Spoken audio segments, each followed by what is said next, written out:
and my mentee Colleen. And so they've had these projects sitting on the wall behind me for a month. About a month. Okay, a month. And it was a project that I saw them do, and I thought it was cool. And I was thinking about it today. I was sitting randomly in a room looking at the projects, and so I wanted them to share it and talk about it. So there's 4 questions I'm going to ask them, and they're going to talk about it. And there's a couple other things that came up when we were sitting here getting ready to tape that hopefully Emily will say also. Are you ready? Yes. Those are my eyes. Sit up. Okay. No, here, I'll do that. All right. Colin, are you ready too? Yeah. Okay. All right, first question. So what were you assessing? We were assessing mostly surface area and volume, if kids were able to take those concepts and apply them to a hands-on 3D model. We also assessed slope and knowing positive slope and negative slope and zero slope and undefined slope. Did perpendicular and parallel come in this? They could have. It didn't though? I mean, obviously the zero slope and the undefined slope were perpendicular, but we didn't make them say anything about that. We had a conversation about that standard earlier, so that might be a way to do that. Okay, next question. Why did you choose to assess everything you just said this way? You want to switch over to the paper? Sure. Okay. Oh, it's not going to let me switch. That's okay. I'll just pull it up. Okay. Can you read it back? Will it be backwards? It'll be fine. They'll figure it out. We use this as a way for the kids to show their work as far as the math part of things versus the 3D models that you see behind us. We chose to assess it this way so that they could hands-on put the solids together instead of just looking at 2-dimensional sketches of solids. Sometimes it's hard for them to see the different faces in a sketch of a 3D figure versus actually putting it together themselves. This way they were able to measure and work together. So the first page was the slope of their streets. This is supposed to be like a town. You keep talking, I'm going to show the streets. But they don't all look like towns, so we'll talk about that later. But the streets were supposed to have at least one with zero slope, one with undefined slope, one with positive, and one with negative. And then every person in the group was supposed to sign where they did work so that we could see that everybody did it. Do you think they really did that? I'm showing kids' names, but this person was very honest that one person did 3 of them and one person did 1, and then the other person in the group didn't do any of them.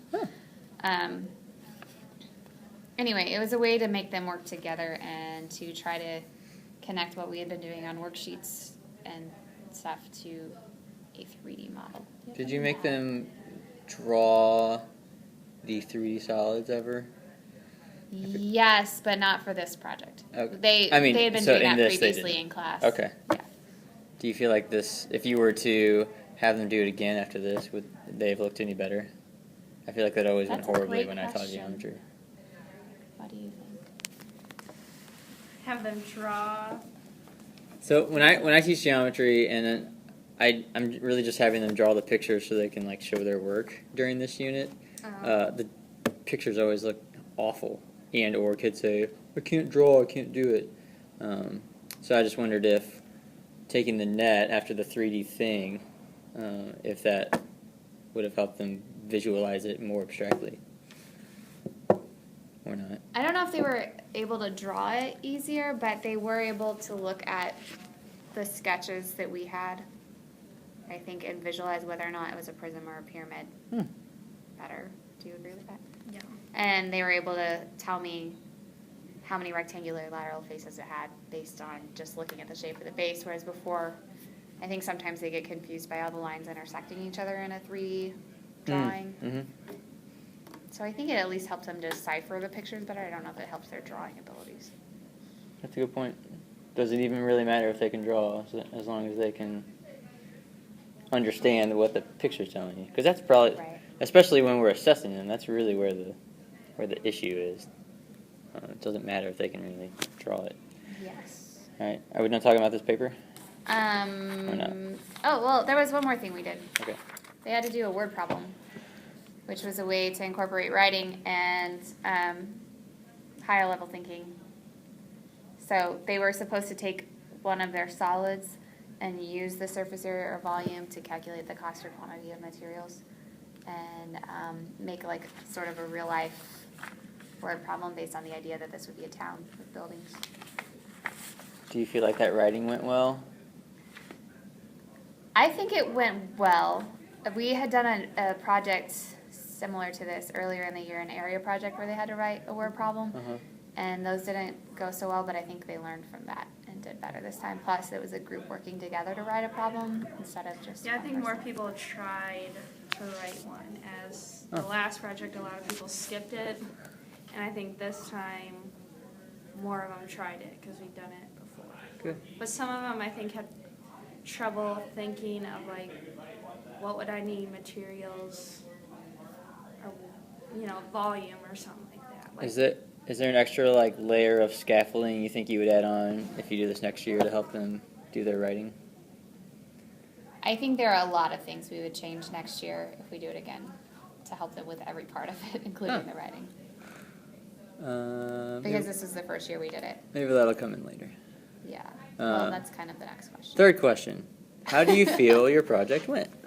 I kind of brought these examples to sort of show, like, how it went. I think that part of the problem was the kids didn't really check each other's work in the group. So, like, 2 of these slope ones they got right and 2 of them they got wrong. And I think if they would have just checked each other's work instead of just relying on each other, maybe if we gave them more time. So These two this are- person got 2 out of 3 because this was the one where she did 3 of them and this person didn't at all. Right. She didn't even use the right formula. I wonder if... Like, the formula is even written at the top. I wonder if, because this is obviously the honest student, I wonder if the honest student then might feel like if they were checking work that she wasn't doing that one anymore. Is that a thing? Yeah, you think I about? think that we need to set up some way of checking progress along the way. Because also when we had the same problem over and over again with lots of students. When we got to the surface area and volume, each solid was listed here, and then I had to find the surface area and the volume for each. And it was like the same thing where one student would get all of theirs right, and then you get to, some of them had to attach them on separate paper because we ran out of room, and then this person got none of it right. Lots of circles on it. And like, it was just sort of, we didn't really have a system for them to feel okay with checking each other's work or asking questions because we weren't going through it step by step with them. We were kind of giving them time to do it independently. So I think that's something that we need to work on as a way to ensure that throughout the project everybody's doing equal work, but they're learning from each other so that the students who are getting nothing right are learning from the student who's getting everything right. Because you want to keep the independence. You don't want Right. to just say, "Oh, I need to do more" as the teacher. Right. But I want them to learn from each other Right. more, especially the ones where you could see one group member really didn't get anything. Yeah. Same thing with the writing. I think that we need to incorporate some way for more group members to be involved in the writing because we just kind of tacked it on there. There's one word problem at the end, so usually just one person in the group did it, and then they would ask their group members for help because it was writing and they're more likely to ask for help, but it could have gone better. I feel like if that had happened in my classroom too, maybe they might say, "Hey, this is the one I wrote. Is this okay with you guys?" Yeah. And then most of my students would be like, "Yeah, okay," because the one that's going to write it is the one that's caring most about that anyway. So I think, or even they solve their own problem, and if they could have got somebody else to at least try to solve it, and that person could have been like, that's a good idea. "Oh, This doesn't make any sense." I Yeah. don't even know how to solve this because Yeah. That's a great idea. One person write it, another person solve it. Because have you ever like done an assessment and you accidentally wrote a problem messed up and you didn't Yes. realize it until a kid raised their hand and like Yes. I can't do this, but I can't do this isn't always the clue that your question sucks. It's like the kid that you know should know what to do on that question, but Right. then you Like read you it and left you're like, a word out or something. It makes no sense. Yes. good. So I think if we maybe built in a day, kind of a structured day, explaining to them how to help each other out and how to check each other's work, that would have improved scores. because your last question was, were their learning goals met? And I felt like they weren't really met because all we had was the kids who already knew it still know it, and the kids who didn't really have a full understanding going into the project didn't learn anything throughout the way. Did you have like a test on this stuff before you did the project too? We had a test. Did we do it before or after? Did you just know through formative stuff ahead of time? Those kids that you say knew it, how did you know they knew it? Well, we did have formative assessments. Uh-huh. I don't remember if we did the summative test before or after. We decided to still have a test in addition to the project.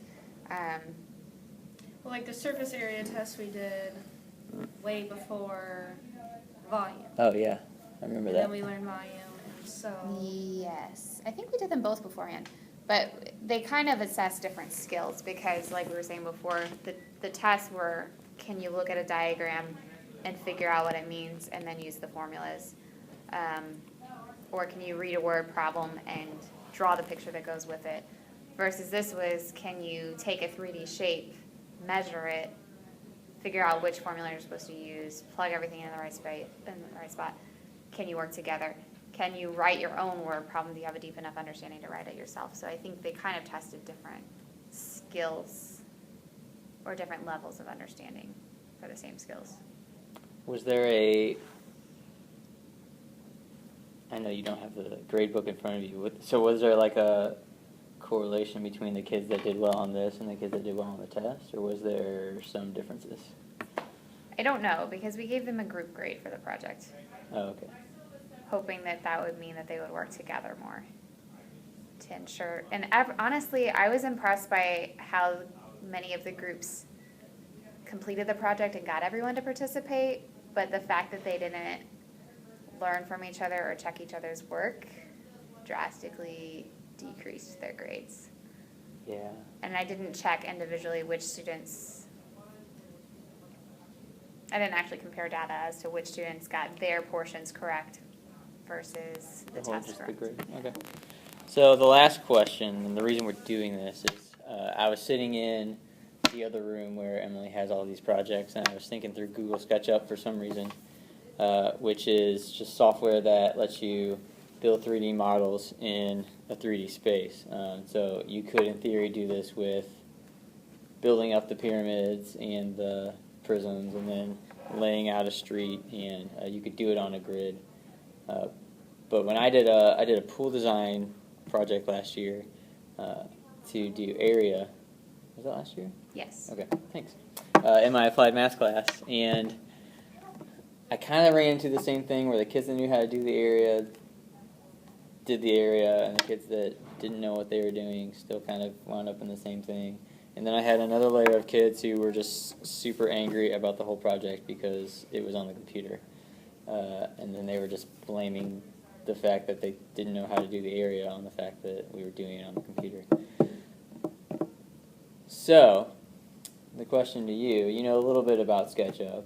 I showed it to you a little bit. Mm-hmm. Do you think it would be the added benefit of like having more realistic models, or having to think through more the actual scale of the stuff, or laying it out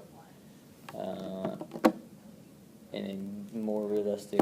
I say realistic just because it has the skins. You can make it look Right. real. Would that be worth the trouble to you? Assuming you knew how to use the software really well, and there wouldn't be that Right. barrier. I don't know that I would want to do that for all my students. I would toy with the possibility of maybe giving them a choice between the two. That's a good idea. But I think some students, like you said, are turned off by new programs. Like if they've never seen it before, never used it before, that's an added thing that you have to teach them how to use the program.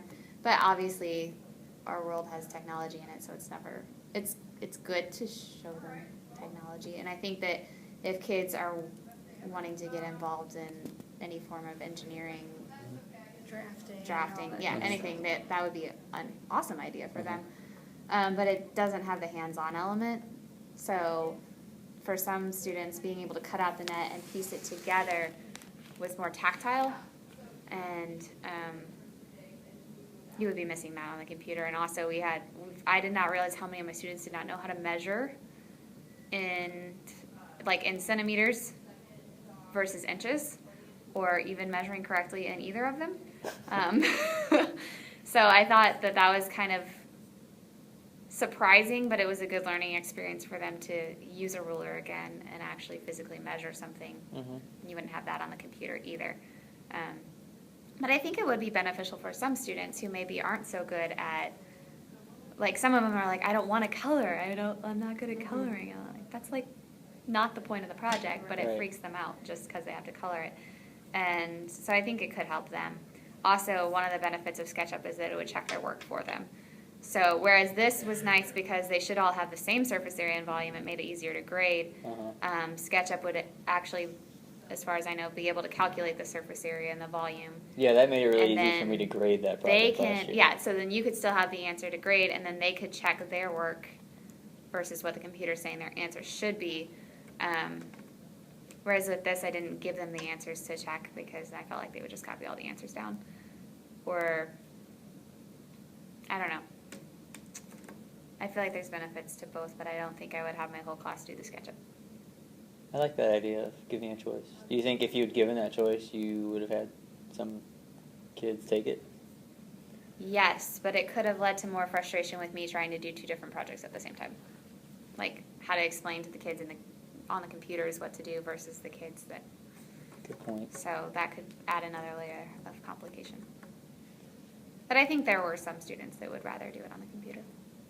Yeah, that was a good idea because Bridget was doing something with, and when she was doing the volume or the surface area unit last year, like right after I really had started playing with SketchUp, she had a kid who had done like nothing of his project, and he was like, "This sucks. I don't want to do this." And I asked her, I said, "Would you care if Kevin, I don't know what his name was, if Kevin did it in SketchUp?" And she's like, "Well, he has nothing done right now, so so that would be great, yeah."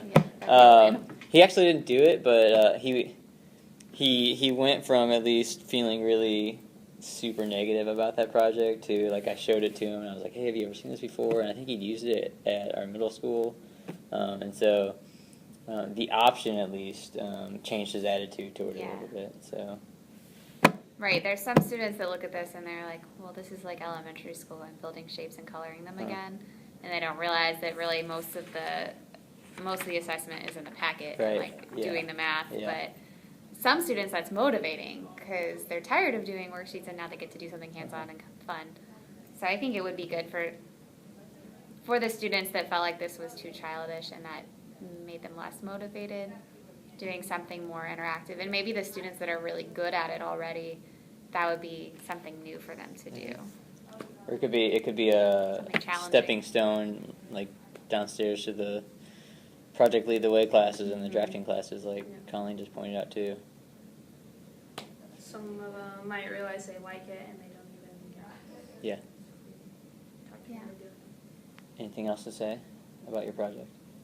I feel like you defended it brilliantly. Thank you.